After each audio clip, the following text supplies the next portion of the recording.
नमस्कार, मंजुषाच कॉर्नरमध्ये तुमचं स्वागत आहे।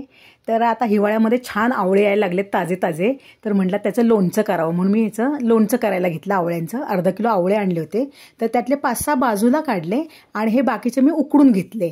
आणि जे बाजूला काढले होते ना आवळे, तर ते किसून मी त्याला काळं मीठ लावून ते सुपारीसारखं केलं। जेवणानंतर खायला मस्त पचन होतं त्यांनी, म्हणून ते सुपारी केली आणि म्हटलं रोज आवळा खायला पाहिजे, छान आरोग्याकरता चांगला असतो म्हणून त्याचं असं लोणचं केलं। तर काय केलं, ते उकडून घेतले, त्याचे बी काढून पाकळ्या काढून घेतल्या आणि नंतर फोडणी केली एका पातेल्यामध्ये।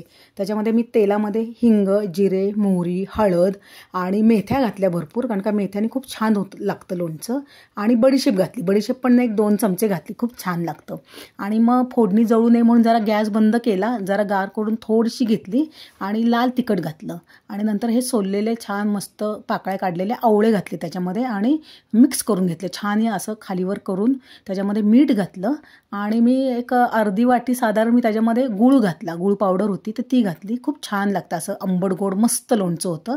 आणि एक वाफ काढली की हे लोणचं अगदी झटपट रेडी होतं, खूपच सुंदर लागतं हे। आणि असं हे हिवाळ्यामध्ये ना रोज आवळा खाल्ला पाहिजे, आपलं केस गळती म्हणा किंवा मग आपल्या आरोग्याला खूप छान आहे आवळा खाणं। बहुगुणी आवळा म्हणतोच ना आपण, तर तसं हे मस्त चटपटीत लोणचं एकदम रेडी झालं, खूप सुंदर लागतं हे जेवणामध्ये घ्यायला। रोज एक फोड खाल्ली की एकदम मस्त। ते बघा या इतकं छान झालं होतं चटपटीत। तर तुम्हाला आवडलं का? आवडलं असेल तर नक्की लाईक आणि सबस्क्राईब करा। धन्यवाद।